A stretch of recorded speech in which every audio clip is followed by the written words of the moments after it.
Dieu veut sa Jérusalem spirituelle.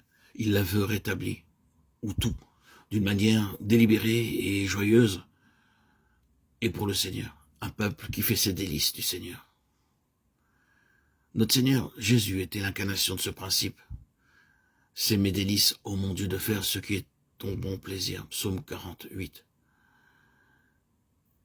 Ces délices se trouvaient dans le Seigneur. Il est la véritable incarnation de l'esprit de la Jérusalem céleste, où tout, non pas sous une contrainte, mais de tout cœur est au Seigneur. C'est cela l'adoration. Le monde est un monde égoïste qui attire à lui, qui ne donne pas à Dieu sa place, qui ne lui laisse pas tout, en premier et en dernier lieu.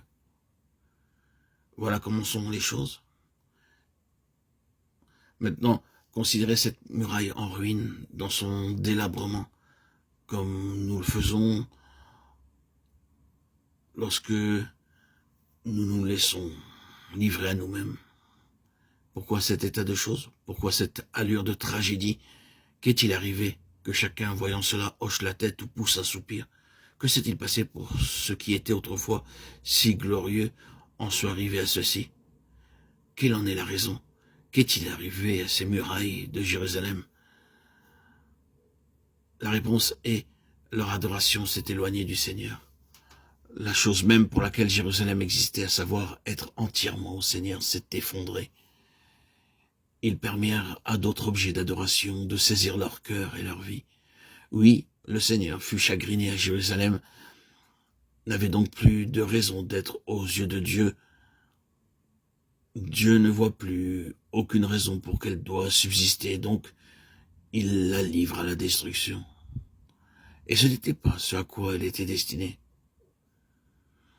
Et cela ne peut-il pas être l'explication de beaucoup de faiblesses? Oui, frères et sœurs en Christ, chers amis auditeurs, auditrices, dans nos vies, dans l'Église comme un tout, dans ce qui porte le nom du Seigneur, il y a défaite, délabrement, absence de signes de la présence du Seigneur, de ces marques du plaisir du Seigneur, de cette adoration fidèle, constante. Ne se peut-il pas qu'il y ait un partage des cœurs, une réserve dans nos vies, qu'il y ait après tout, quelque part au tréfonds, quelques principes du moi à l'œuvre? Cela ne se peut-il pas? Je ne juge pas, mais je connais la tromperie de notre cœur. Il est vraiment trompeur par-dessus tout. Jérémie 17, 9.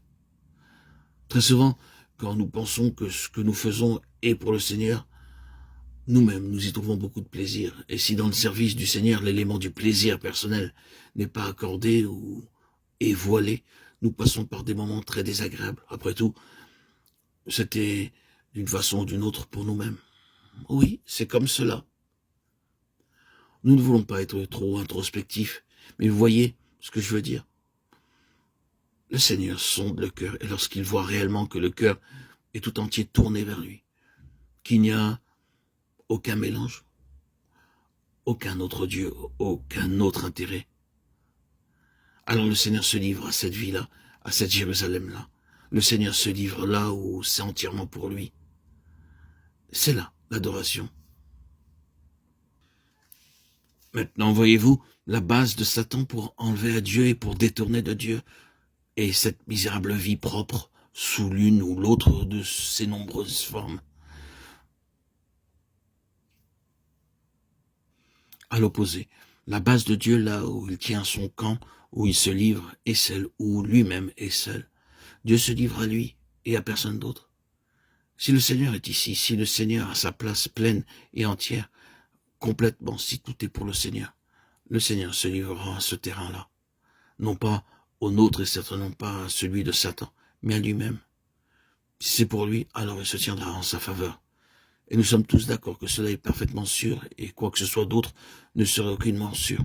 Le Seigneur est l'unique terrain assuré sur lequel il peut lui-même travailler et être présent